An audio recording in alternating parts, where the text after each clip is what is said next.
નમસ્કાર મિત્રો, GSRTC conductor exam preparation હેલ્પમાં તમારું સ્વાગત છે. આજે આપણે બંધારણ વિષયના 15 મહત્વના એમસીક્યુ પ્રશ્નો જોઈશું. દરેક પ્રશ્ન માટે તમને 3 સેકન્ડનો વિચારવાનો ટાઈમ મળશે. પછી સાચો જવાબ એની સાથે પરીક્ષામાં ઉપયોગી વધારાની માહિતી પણ મળશે.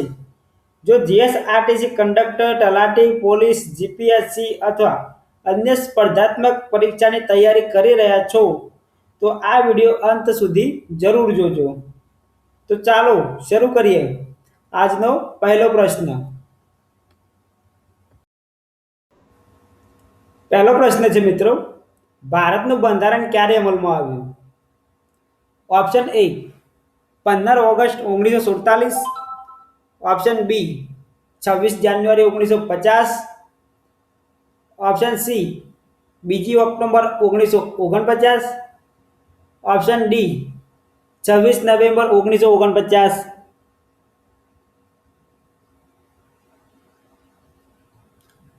સાચો જવાબ છે મિત્રો ઓપ્શન બી 26 જાન્યુઆરી 1950.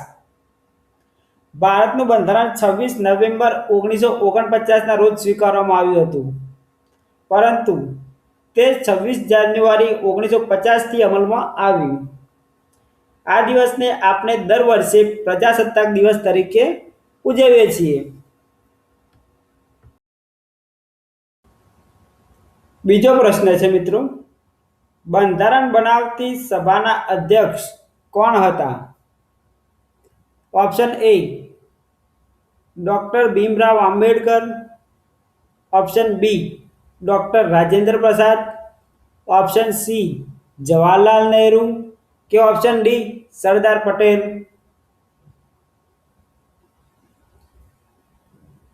સાચો જવાબ છે મિત્રો ઓપ્શન બી ડોક્ટર રાજેન્દ્ર પ્રસાદ. ડોક્ટર રાજેન્દ્ર પ્રસાદ બંધારણ સભાના અધ્યક્ષ હતા. બાદમાં તેઓ ભારતના પ્રથમ રાષ્ટ્રપતિ બન્યા. આગળનો પ્રશ્ન છે, મૂળભૂત અધિકારો કેટલા છે? Option A 5, option B 6, option C 7 કે ઓપ્શન ડી 8.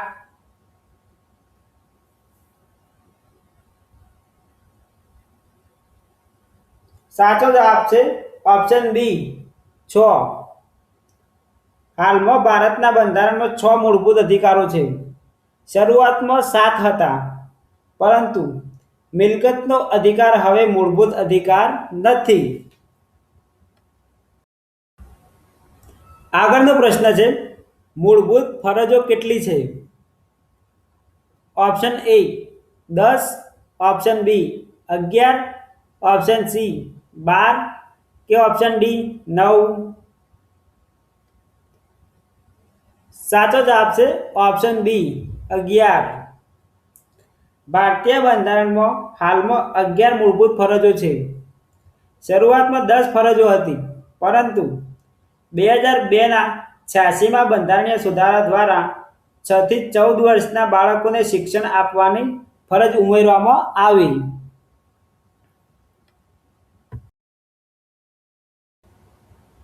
આગળનો પ્રશ્ન છે, રાજ્યની નીતિ નિર્દેશક તત્વો કયા ભાગમાં છે?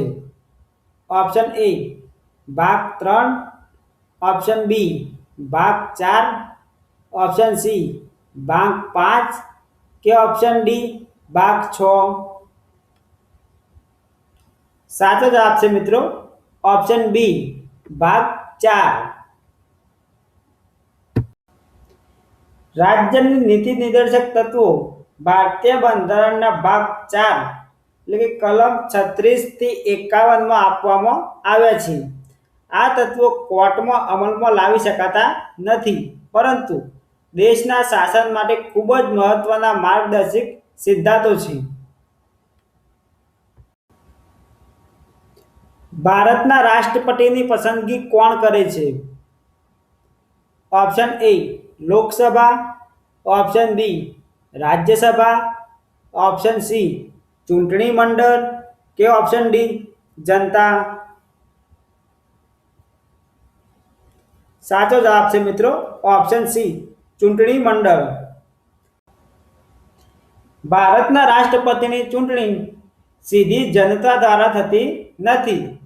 તેમની ચૂંટણી ચૂંટણી મંડળ દ્વારા થાય છે, જેમાં ચૂંટાયેલા સાંસદો અને રાજ્ય વિધાનસભાના ચૂંટાયેલા સભ્યો ભાગ લે છે. આગળનો પ્રશ્ન છે, વડાપ્રધાનની નિમણૂક કોણ કરે છે? Option A Lok Sabha, option B Rajya Sabha, option C રાષ્ટ્રપતિ કે ઓપ્શન ડી સુપ્રીમ કોર્ટ. સાચો જવાબ છે મિત્રો ઓપ્શન સી રાષ્ટ્રપતિ. ભારતના રાષ્ટ્રપતિ વડાપ્રધાનની નિમણૂક કરે છે. સામાન્ય રીતે લોકસભામાં બહુમતી ધરાવતા પક્ષ અથવા ગઠબંધનના નેતાને વડાપ્રધાન તરીકે નિયુક્ત કરવામાં આવે છે. આગળનો પ્રશ્ન છે, લોકસભાના મહત્તમ સભ્યોની સંખ્યા કેટલી છે?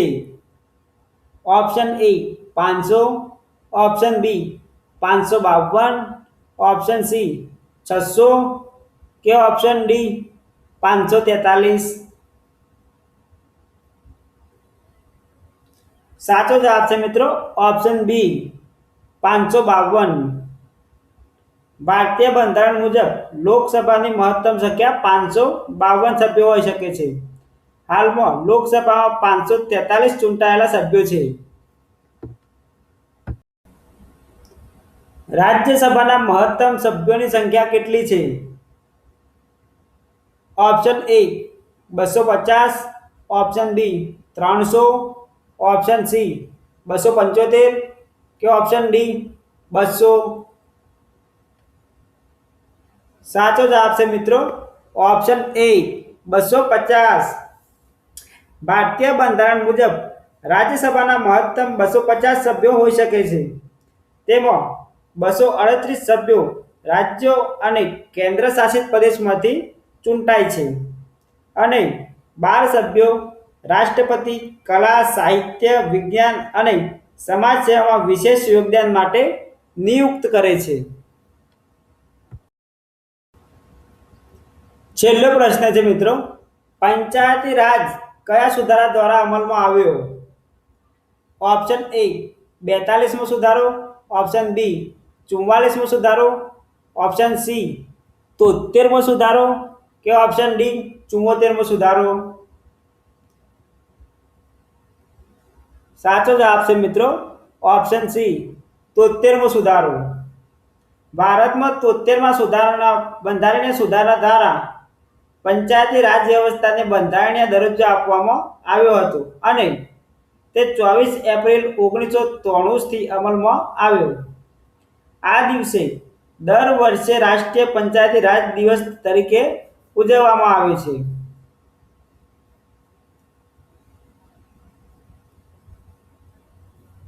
જો વિડીયો ઉપયોગી લાગ્યો હોય તો લાઈક કરો, ચેનલને સબસ્ક્રાઇબ કરો અને બેલ આઇકોન દબાવો. આવો જ દરરોજ નવા MCQ અને મહત્વપૂર્ણ માહિતી સાથે ફરી મળીએ.